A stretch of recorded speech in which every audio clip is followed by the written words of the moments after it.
Hello, Internet, and welcome back to the Story Nook. Today we are going to be reading the rest of Chapter 1 for Villainess level 99. I may be the hidden boss, but I'm not the Demon Lord, written by Satoru Tanabata and illustrated by T. Last time we did the prologue and Chapter 1, and today we're gonna go finish that. Look at this pretty cover. We've got like character pages underneath that, but we're not gonna worry about that right now. We are gonna go right back to this page and make sure everything's still set up correctly. Yay! I have a paranoia. But if I recall correctly, we'd left off at these three cute little stars. So let's go ahead and finish chapter 1. Classes officially began starting today. It seems the basic schedule was lectures during the day and practical lectures in the afternoon. I was, of course, a total loner in the classroom. No one wanted to get on the prince's bad side by interacting with me. As a result, everyone avoided eye contact.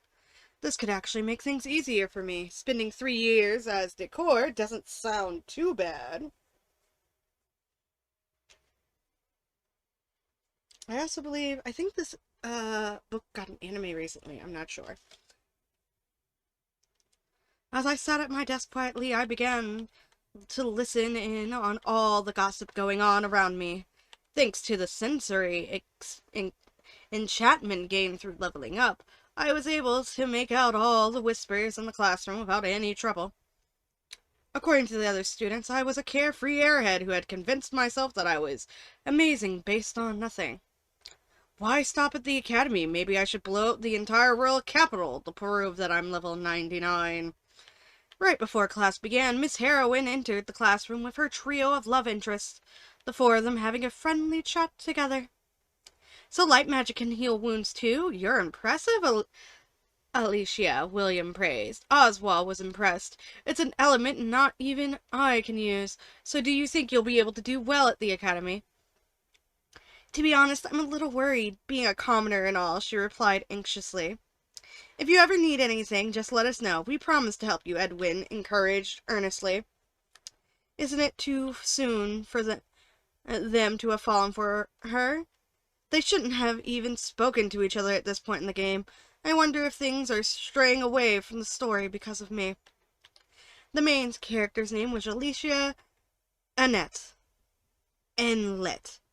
The game allowed the player to change her name, but Alicia was the default. Adorned with pink hair, she was your typical protagonist, defined by her optimistic and cheery personality. She was accepted into the academy despite being a commoner due to the fact that light magic users were extremely rare. Light magic was so valued because it was the only weakness of the dark element, making it capable of being a secret weapon against the Demon Lord. I would have liked to have kept my distance from her, but just like the love interest, that probably wasn't going to happen. Why? Well, in the short moment that we made eye contact, Alicia glared at me as if I had murdered her family. On the first day, afternoon classes started with swordsmanship. Although most of the male students were participating, there were only a handful of female students who chose to get involved, including me. Most of them had opted to watch instead. Alright, we'll be taking turns and doing battle simulations to check everyone's skills. First up will be you, level 99. Jeering laughter erupted from the surrounding students. Unfortunately for me, the teacher leading the swordsmanship lessons was the same teacher that had accosted me at the entrance ceremony. First William, and now this guy. Do all swordsmen have short fuses? I will be her partner, William stepped forward, which was followed by a shrill outburst of cheers from the other female students. We were to use wooden swords for the simulation, so I randomly picked a sword out of the pile and stepped into the center of the training area. William picked what looked like to be the longest and thickest wooden sword. It seemed fitting since he wielded a long sword that was about the length of himself in the game. I mainly used magic when hunting monsters, but my physical strength was still on par with my magic. The last time I was caught off guard and a monster had gotten close to me, I kicked it away without thinking, and all that was left was a pile of dust with no resemblance to the monster it once was. Okay, how am I gonna hold back? Last chance to back down. I ignored his warning and took the pre-match bow. I look forward to our battle. William sucked his teeth in disdain. Don't say I didn't warn you. Jeez, back off. I'm busy thinking about how I'm not going to not kill you. Whether you live or die depends on how careful I am. All right, raise your swords, the instructor instructed the teacher. At the moment, I realized I had no idea how to properly hold a sword. In fact, it was my first time picking one up. I was able to handle most enemies with my magic and, if needed, my bare hands. So there hadn't been an opportunity to use one until now. William looked confused as I continued to stand there without raising my sword. Hey, hurry up already. Or is this your way of saying you want to forfeit? I'm sorry, it's just that this is my first time using a sword. Let's just begin. The students watching didn't even try to hide their roars of laughter, with shouts of abuse sprinkled in here and there. William was visibly irate, his face twisted in anger. How long are you going to keep making a fool out of me? I'm not going to hold back just because you're a girl, so expect this to end with a broken bone or two. Without waiting for the starting signal, William charged at me. He was probably fast to the average person, but with my reaction time, it wasn't a problem. As William made his way towards me, I continued to think about how I could get through the lesson without hurting him. It only took a second for him to be right in front of me with his sword raised and ready to strike, but I was ready. The moment before the wooden sword swung down, I swiftly ducked to the side and positioned my wooden sword by his feet.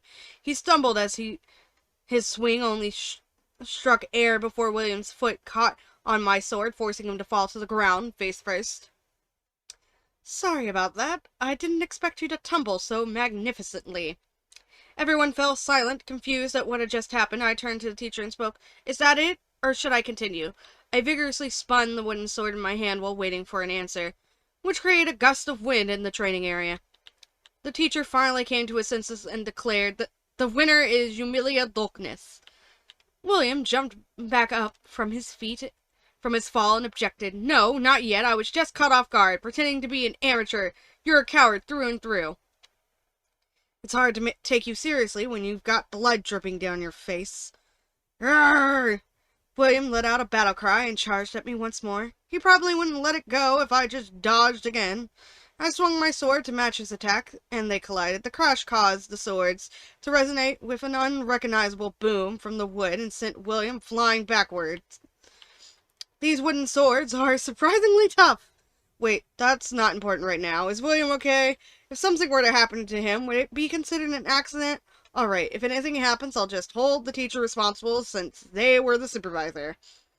As I contemplated my liability, the training area was filled with screams like he was dead.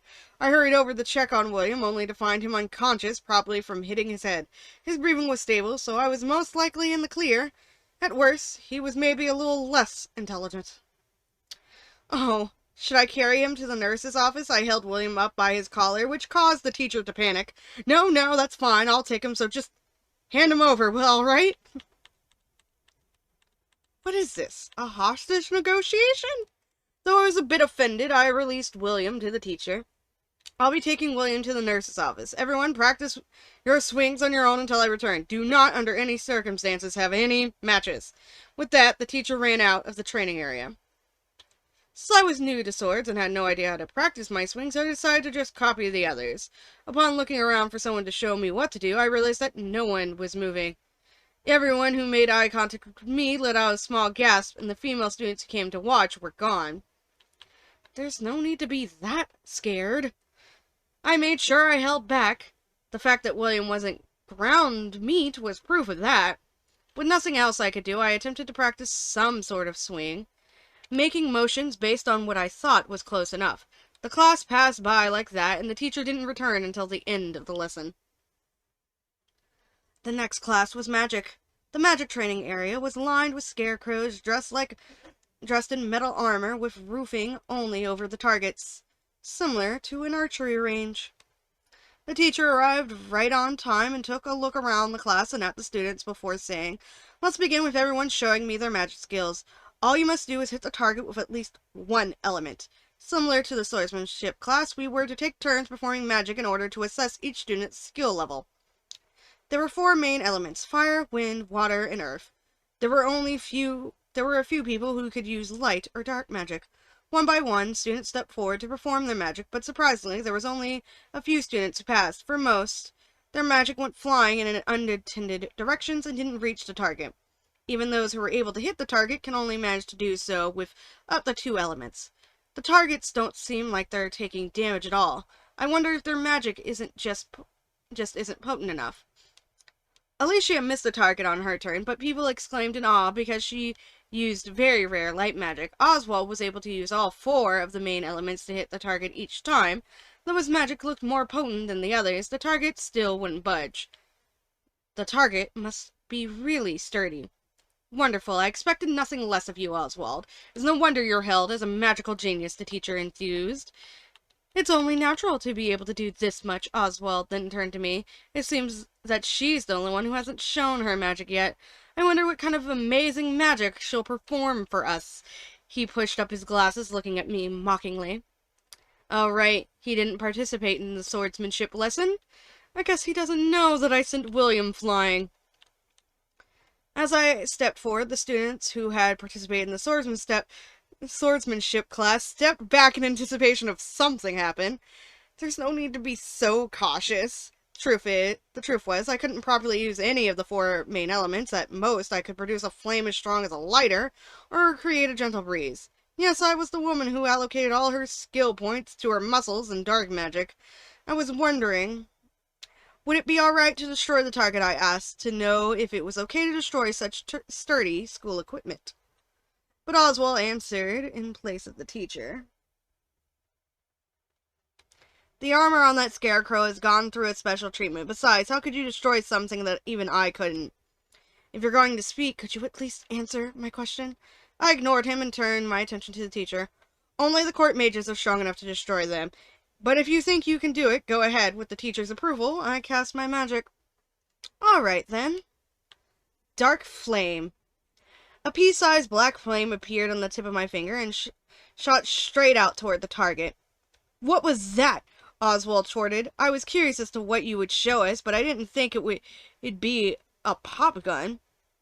On the other hand, the teacher seemed to have noticed that I used dark magic and was wide-eyed with amazement. The pea-sized flame finally landed and immediately upon contact set the entire target ablaze. Now engulfed in flames, the armor began to melt into a vicious mess. Dark Flame was a spell that I used often. Though it produced no heat, just like its name suggested, it was magic that looked like fire. Even though the way it melted stone and metal looked more like acid than a fire, using it on a monster led to quite a gruesome result. The scarecrow, once protected by the armor, had completely dissolved and the black flame dissipated. The trading area fell silent for a few moments, but then someone spoke up. Is that dark magic? They muttered. Yes, it is, I replied without hesitation. It seems to be the only element I'm any good at. Brilliant work, Lady Humilia. Oh, there have even been some court mages who were dark magic users, so try not to be biased towards it, the teacher explained with a slight stutter. I hadn't realized that dark magic had such a negative connotation. Come to think of it, most villains in picture books had black hair and were dark magic users. Am I a villain? All right. I'm the Villainess and the hidden boss. Duh. Oswald, who had been quiet until now, began to mutter under his breath. That's impossible. Something's not right. I'm the genius when it comes to magic. I think it's just our difference in levels, not ability. I won't accept this. You got that? His dissatisfaction culminated in a scream before he fled the training area. How out of character. What happened to being the cool glasses guy? As I stood there, put off by Oswald's behavior, Prince Edwin appeared with the headmaster, just barely missing his friend. Humilia Dulkness, the paperwork for your expulsion has been completed. You aren't fit for the Royal Academy. Prince Edward had apparently been making preparations for my expulsion. Huh. So that's why I hadn't seen him since this morning. What a busy day you've had, Your Highness. My expulsion? While I reassessed my plans moving forward, the headmaster chimed in.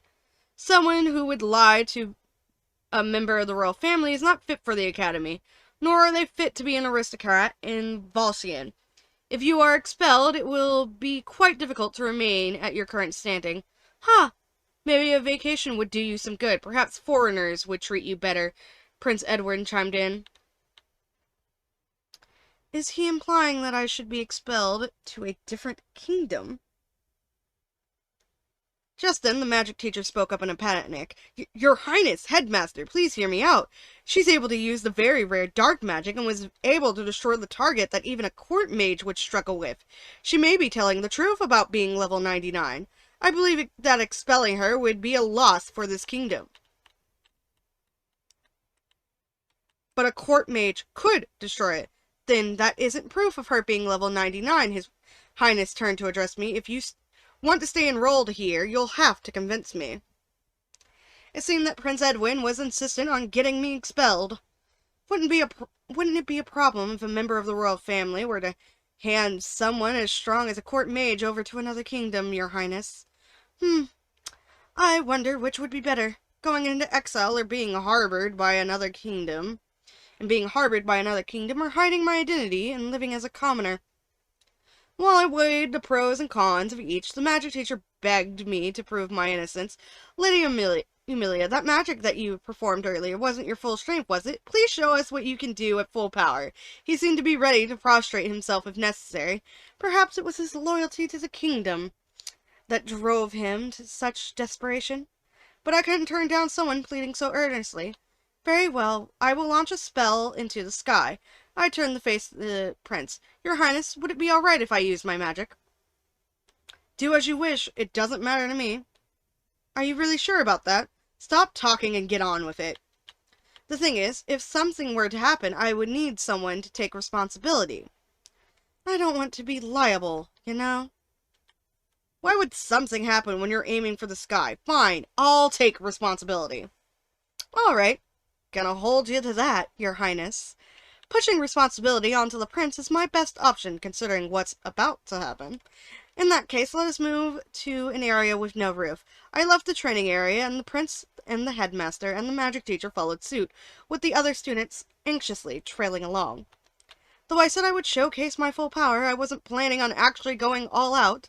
I had refrained from using my full magic, since an incident in the past where I left a forest with a crater. As I had most definitely grown since then, my current full strength was beyond even my own imagination. Regardless, I had decided to use the strongest dark magic spell, a spell that could only be used by the Demon Lord and myself in the game. Black Hole. Aw, we have artwork!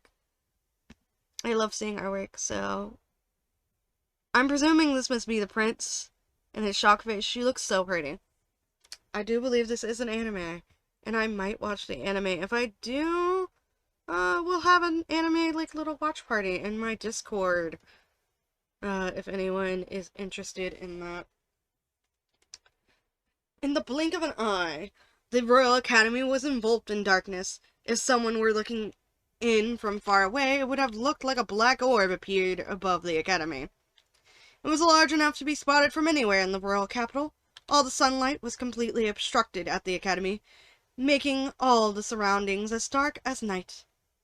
However, it only lasted for a moment before the black orb shrank before everyone's eyes. Once it had disappeared, it was quickly followed by a strong gust of wind blowing up toward the air. Black hole was a spell that unconditionally obliterated any matter within its range. In other words, the air above the academy had been eradicated in an instant.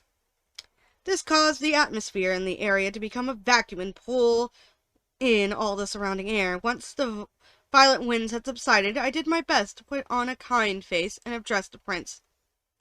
How was that, Your Highness? Was it enough to prove that I am level 99? Eek! Was all he managed. Though he was scared stiff, Prince Edwin was desperately trying to run away from me. Goodness, there's no need to be so scared. The day after I made a black hole appear above the academy, I was called to the royal palace to have an audience with His Majesty, the King. Although the orb floating in the air yesterday had quickly disappeared, many people had witnessed it, causing a bit of a stir in the royal capital. Knights were dispatched to the academy to investigate this situation. Naturally, I was questioned, but of course, I made sure to emphasize that Prince Edwin was responsible for the entire situation. Along with the prince and the headmaster, other academy teachers and students who watched it happen were questioned as well. When I was called to the royal palace, I learned that the academy uniform was on the same level as a military uniform, and I was able to appear as is for my audience with the king. Not only is it comfortable, but I can wear it almost anywhere. This is great. From now on, I'm always going to be in uniform. The heavy doors to the audience chamber opened, and the knight who had guided me here prompted me to enter. The room was adored with lavish furnishings and a red carpet, with a handsome, mature-looking man seated in the back. It was the king himself, and the queen was seated next to him. They were surrounded by people who looked to be prominent figures in this kingdom. I was knowledgeable about the principal aristocrats, but I couldn't put any names to the faces in front of me. Upon seeing me, they began to whisper amongst themselves. My hair again. This is getting old. However, the king and queen's expression were free of that sort of disgust. Perhaps they were just good at hiding how they felt, but for now it was reassuring. I stepped forward to the center of the audience chamber and bowed to the king and queen. Yumilia Dulkness, raise your head, His Majesty called out. He refrained from continuing until I lifted my head. I am aware of what happened at the academy. It seems that my son and the teachers at the academy behaved rudely. You have my apologies, Lady Yumilia. Though it was just a small bow from the king, the audience hall echoed with gasps of shock, and I was just as surprised to be receiving an apology from the king himself. It's all right. There's no need for you to apologize, Your Majesty. I was the one who caused trouble for everyone by conducting myself abnormally, and for that I sincerely apologize. The king responded to my panic apology in a kind voice. Lady Yumilia, please raise your head. There were a variety of methods that could have been used to confirm your level, such as a physical assessment, or a simple display of magic. I find it unreasonable that they made accusations based on their one-sided assumptions. However, it is also true that many would find it hard to believe that a petite young lady, such as yourself, was level 99. Some of my vassals are suspicious of your level as well, which is why I would like for Adolphe to decide the truth. A decision from him would satisfy everyone. As His Majesty spoke, a strapping man who appeared to be around the same age as the king stepped forward. So you're Adolphe, commander of the Knight's Order. He was considered to be the strongest knight in the kingdom. If I remembered correctly, he was around a level 60. To put that into perspective, the recommended level to take on the Demon Lord was around 60 to 70. He was definitely strong. In honor of your attainment of the highest level of human achievement, I will deliver a strike with my full strength. Adolphe stood before me and unsheathed his sword, immediately swinging it sideways towards my throat. Huh? We're starting already. I wasn't sure if it was appropriate for me to counterattack, but it felt wrong to use magic without permission in front of the king. The king didn't say I should fight, but he also didn't tell me to block the attack. I guess I should just dodge it? All of my thoughts took place within a split second, allowing me to evade the attack with a curtsy. The sword had barely missed the top of my head. I raised my head to prepare for the next attack, but Commander Adolphe had already sheathed his blade, looking slightly disappointed. Not even members of the Night Orders can handle that strike, he confessed. On top of that, it appears you even had time to think about how you would dodge the attack. There is no doubt that you are level 99. It was only after Commander Adolphe finished speaking that the others realized he had even swung his sword, once again filling the chamber with whispers. I'm sorry about that, Lady Yumilia, Adolphe apologized. He spoke quietly so only I could hear. As a knight, I am ashamed to have surprised you with an attack like that, but I can't go against His Majesty's orders. Ah, so the king had instructed him to do that in advance. I apologize for testing you so suddenly, Lady Yumilia. I'm glad that you weren't harmed. Once the commander, Adolphi, had returned to his position next to the king, His Majesty asked, "Would you please show us some magic as well? You are free to use any small-scale magic right here." "Yes, I'll go right ahead then." I decided to cast Shadow Lance in an effort to use a spell that presented the least amount of danger for everyone in the room. Slowly, several black lances rose from my shadow, causing a commotion. Dark magic. How interesting. Court Archmage, is there anything dangerous about the element of darkness? An elderly man dressed in robes spoke up to answer the king's question. Darkness is merely an element, just as the four main elements and the light element are. It is weak to light, but strong against water, earth, wind, and fire, making it a very powerful element. It is up to the user to decide how to use it. Dark magic is used by high-ranking monsters. Are you sure it's not something evil? There are also monsters that wield the four main elements, though I cannot confirm if it is true. There are written records of monsters using the light element as well. Given that it is an element with very few users, there were probably many people whose imaginations ran wild, leading them to believe it is a negative path. I see. You're saying that people tend to fear uncommon things that they don't understand. It may be that black hair is loathed for a similar reason. The king and the archmage spoke as if they were making sure their conversation was heard by everyone. This Q&A session was probably done for my sake, seeing that dark magic and black hair seemed to have the worst reputation. I was so grateful for their consideration. The king moved his gaze back to me. Lady Amelia, you have reached a height that perhaps no man ever has. Well done. I'd like to hear about your process and how you reached to that point. He wants to know how I level grinded. It's only natural for him to be curious, given that this is a matter of national strength. I don't think I'll be of much help since I didn't do anything particularly special. But there's no harm in telling him the truth. There wasn't anything particularly special about what I did. I merely kept taking down monsters, and I was luckily able to use some magic at level 1. You must have had a mentor now. I did not. I am self-taught. I started with the monsters in the forest in our county, and once I got comfortable, I continued my training in a dungeon. I was unaware that there was a dungeon in the county of Villainess, His Majesty mused. Yes, we have a dungeon nearby. It's not very popular because it's disadvantaged for the four main elements due to the considerable number of dark-type monsters that appear.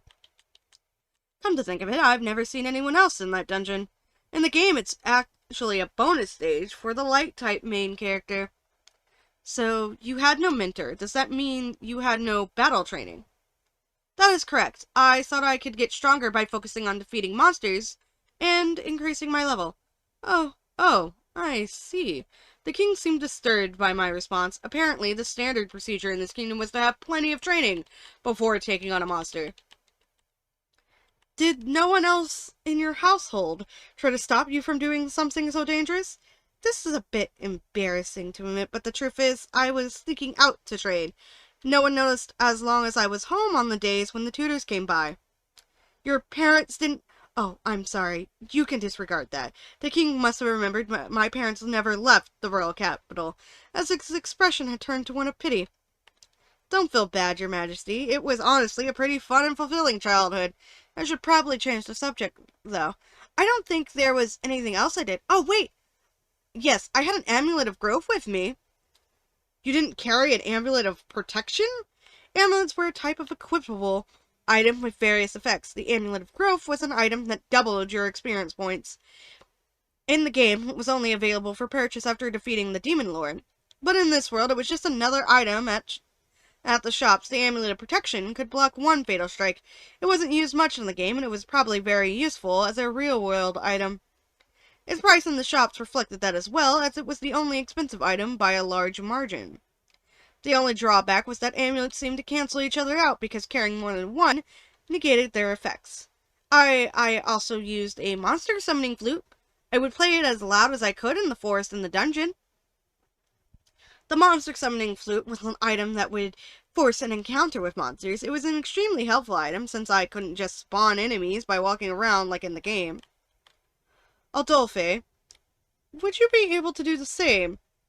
I cannot part with my amulet of protection, nor could I do something as frightening as playing a monster-summoning flute while alone, he answered seriously. The king and the commander Adolphe stared at me as if I were deranged. All I did was try to level grind efficiently. This feels like an overreaction. I did have some near-death experiences, though. The king cleared his throat and spoke in a rigid manner. Humiliate Adultness, I hope you will employ your strength as this kingdom's sword. Yes, your majesty, I said, nodding. As one of your vassals, I intend to be the kingdom of Australian's shield. I continue, having swapped the phrase kingdom sword for kingdom shield nonchalantly. Very well, you shall utilize your strength in the event of a national emergency. I was relieved to see that my intentions were understood and agreed to by the king. However, my relief was short-lived as my audience with the king didn't seem to be over. His Majesty seemed to be sizing me up, his gaze still piercing. Well then, I would like to reward you for your unprecedented achievements. Feel free to speak honestly about your desires. We can arrange for you to have a title, a domain, or even a national treasure. Welcoming you into the royal family wouldn't be out of the question either. The audience chamber buzzed with shock at the king's generous words. Ah, this must be a test. The king wants to know whether I'm seeking wealth, honor, or even the prince's hand in marriage. Unfortunately, your highness, I don't want any of these things. I am very fortunate and grateful for this unexpected gift. As for my desires, I wish to lead a peaceful life. If there is peace in the kingdom, and my surroundings, and enough food, clothing, and shelter for all, there would be nothing else I could want for. I see. Then I shall vow to strive for your peace. I must say you are quite non-acquisitive. I don't know what that word means. Let's look it up. We're gonna Google that word. I don't know what it means. And when you don't know what a thing means, you should Google it. Use a search bar. Figure out what it means. Non-aqua. That's C-Q-U.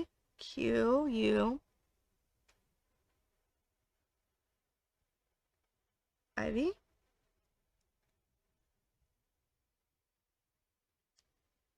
Non-acquisitive.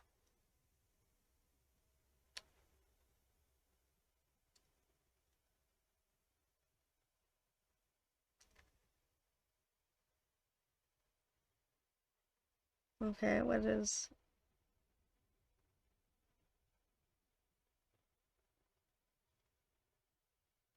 Let's look up this word. Strongly desirous or of acquiring and possessing. Cool. So it means she's not one to covet things.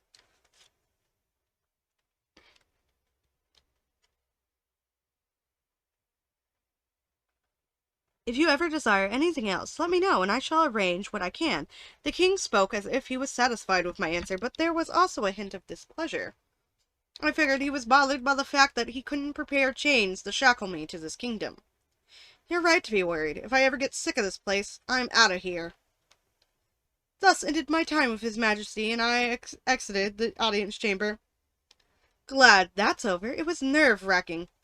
I was glad to find that the king was someone who could be reasoned with. I had even anticipated being unfairly assigned to the military and forced to participate in war. If it had come to that, I would have done everything I could to escape. I followed the knight who had guided me here, excited to finally return to my dorm. Wait, this isn't the way we came. The knight continued to guide me further into the depths of the palace. We seem to be going in a different direction than the exit. Yes, you have been invited to have tea with Her Majesty, Lady Amelia. Darn, looks like my time at the palace isn't over yet. I was brought to the royal family's personal quarters, deep in the palace, and taken to a room where the queen most likely awaited me.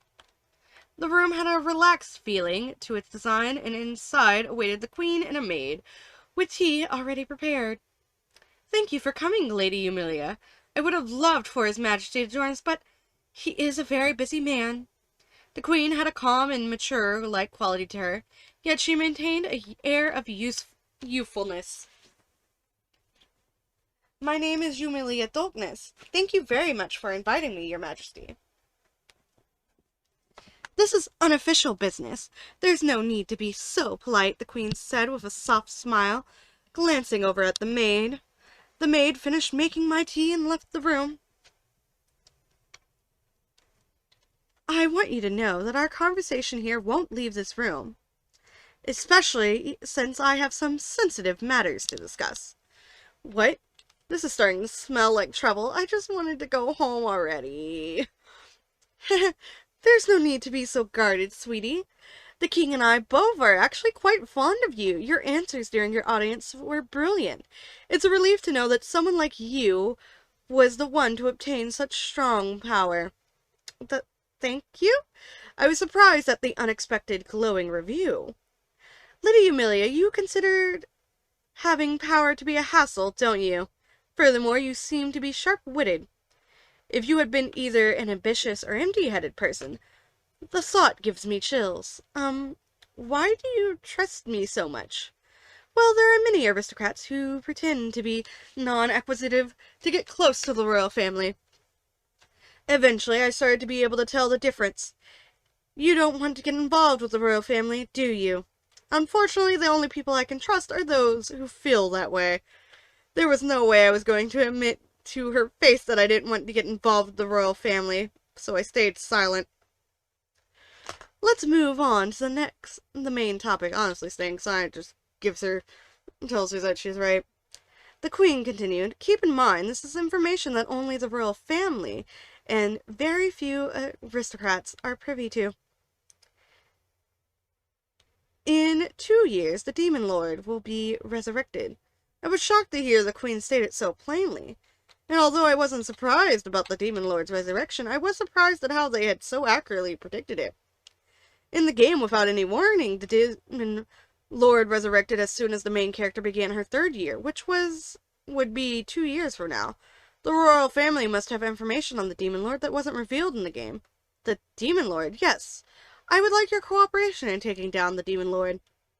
The military will have their hands full with holding off the army of monsters, so we need a team of select few to defeat the Demon Lord. Understood. I will, of course, help the kingdom during this crisis. I had already been planning to take down the Demon Lord myself, if necessary, so I accepted immediately. Thank you, Emilia. There's just one thing. I feel terrible saying this. When you would be risking your life, but it wouldn't be good for the kingdom if you were to take down the Demon Lord. It would be inconvenient for the kingdom if I defeated the Demon Lord. I pondered what the Queen meant by her statement, and only one answer came to mind. Is that because it would bring to question a king's legitimacy? The kingdom of Valshian was founded by the hero and saintess who sealed the Demon Lord. The royal family were their descendants. This fact was the reason the king ruled this kingdom. If someone unrelated to the royal family were to defeat the Demon Lord, this reasoning would falter. I'm impressed. That is correct, she said, eyebrows raised. I'm sorry, Your Majesty, I cheated a little. I only knew that because the prince participated in taking down the Demon Lord in the game. Being the descendant of the hero is merely the official reason, but having a justification itself is important to a king. The Queen continued. We plan to send Edwin to defeat the Demon Lord. It would be wonderful if you could join the battle as a saintess. If I were to be worshipped as a saintess who helped defeat the Demon Lord, I would have to marry Prince Edwin. No, thank you. Marrying into the royal family sounds exhausting. There's a new student in my same incoming class who uses light magic. I believe she was much more suited to be the saintess, rather than a dark magic user like myself. She already seems to be getting along with Prince Edwin at the academy. Miss Heroine, I sacrifice thee. How unfortunate. Though I did expect you to turn me down, it's alright that you don't want to. You can be honest with me. Oh, and if you don't like Edwin, would you consider marrying Maurice? The Queen asked, referring to the first prince. No, I declined without hesitation. I mean, she was the one who said to be honest. There's no reason to be so opposed. I won't force you. The last thing we want is to drive you out of the kingdom. However, I do wonder how my sons will react to hearing how clearly opposed you were to the idea of marrying them. The Queen laughed. I mean, I'm I've seen Edwin. Edwin's kind of a dick. And he's not exactly likable, Your Majesty. I don't know what Maurice looks like. Let's look at the photos. Do we got photos of Maurice? There's Edwin. Patrick.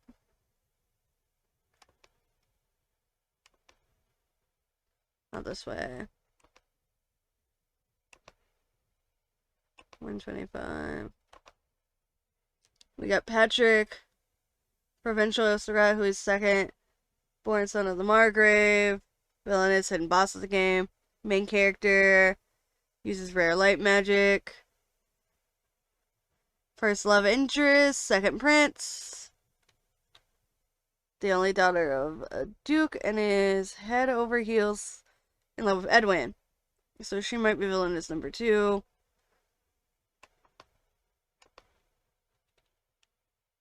So it doesn't seem like we have a photo of Maurice. Alright. Oh, no. We are not here. We were on page 35. I know numbers.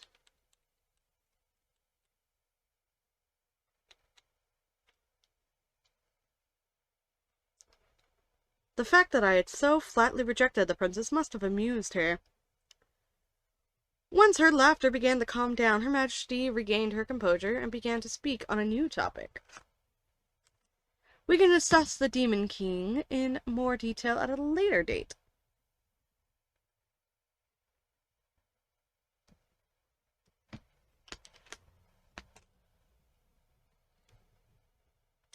The more immediate problem you will face will be the aristocrats trying to persuade you to join their political factions.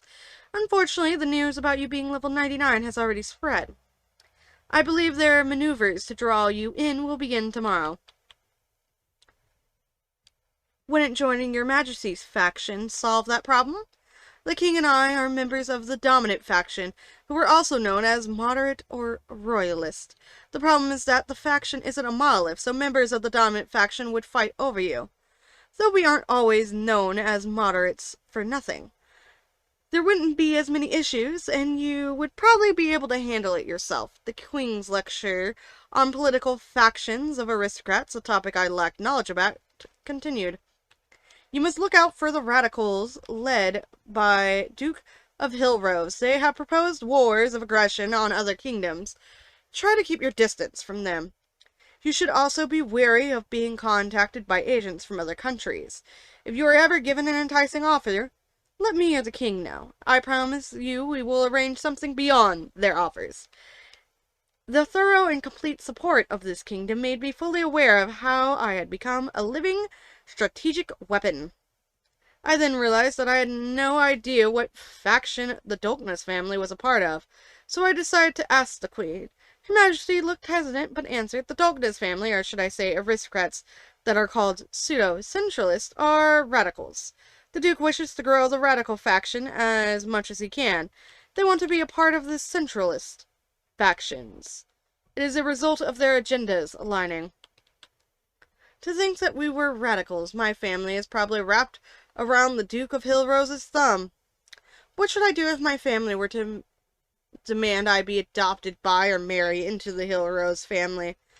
I will issue a royal decree prohibiting you from being transferred from your family registry. Without the ability to be added to another family's registry, it will be impossible for you to be adopted or married against your will. However, there will be people who oppose this, so I'm afraid I can only keep the decree active until you graduate.